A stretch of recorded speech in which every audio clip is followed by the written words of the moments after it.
Good afternoon. My name is Wayne Roseman with the Epidemiology Council. I'm joined here by Deborah Young from the Lifestyle Council. We're going to talk a little bit about some of the highlights that we've noticed over the course of the past few days at the council.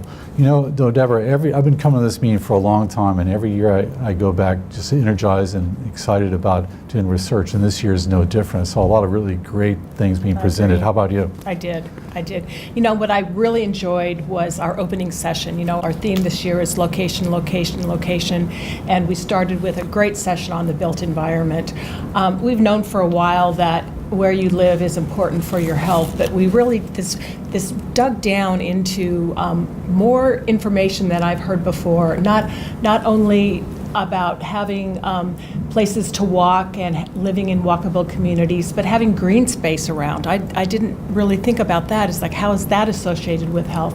And the other thing is that I think we're just starting to learn about is can be some downsides to walkable communities if they're not planned correctly, particularly with air pollution. So, you know, I think there's a strong message out there for policymakers to really think about transportation and walkable transportation, non-motorized transportation in their land use policies as we rebuild our cities. Yeah, it was great to see some of the new technology being used. The GPS tracking to be able to monitor where people are doing activity is really an exciting kind of research tool for epidemiologists and other researchers.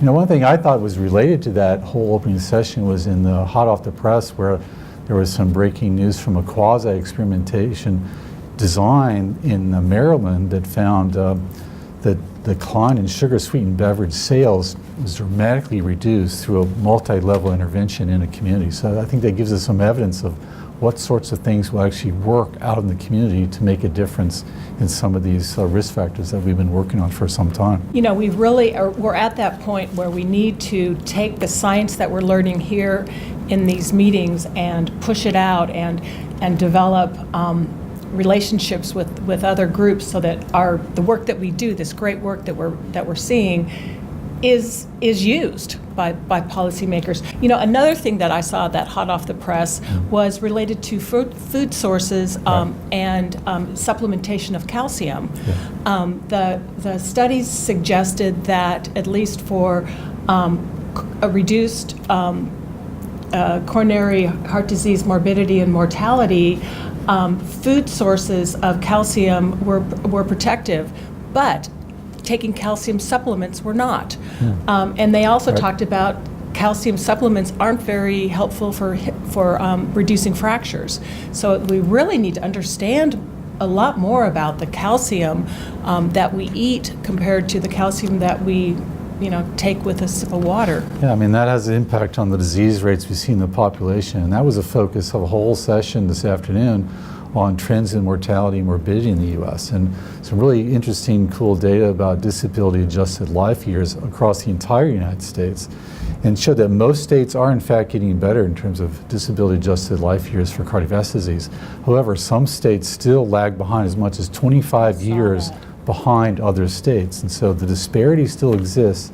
Most states are getting better, but some are going faster than others. And so that gives us some idea of maybe where we want to focus some of this new knowledge and experience, where it might do the most good. Yeah, and unfortunately it's still the South, isn't it? Yeah, the South was still the cardiovascular belt, and actually there was some evidence that it might be widening to encroach into other areas. And so although some of the message is good, that some states are getting better, some are still lagging way behind others.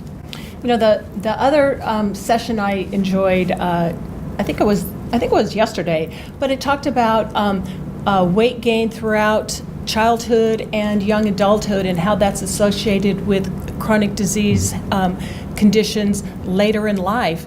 And even a small amount of weight gain was associated with increased risk down the road. So there just doesn't seem like there's a time that it's okay to be gaining weight. And, you know, given that 2/3 of our adult population is already overweight or obese, we really need to come up with some primary obesity prevention strategies that work. Right, so many good examples of research with potential high impact.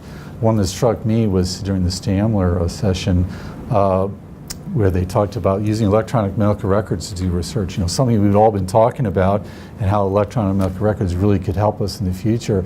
I think the takeaway message is we still have a long way to go to realize the potential of that data source. There's still some issues about validity and data quality. And so that was, I think, a really important message, that there's still some work to be done to use that tool of great potential. And I must say, working in an area in which we do use our EMRs to identify incidence and prevalence of disease, we typically do a lot more work than what we saw from that one study in validating and making sure that when we do publish our results that of those conditions that they're there. But it's a lot of work. I mean, it is not clean data like you get in these cohorts. I totally agree. I think another thing you have to mention, which is a tradition of this meeting, is the fun run. We had a great turnout this morning, 5:30 in the morning, 42 folks that participated in the fun run. So I got to give those guys a lot of credit. And it was raining. 100%. It was raining. So those are some of the things that we found this few days. Really excited. Again, I always get energized, and I want to go back home and do more research and work harder. So Okay. look forward to it. All right. Thank you. Thanks.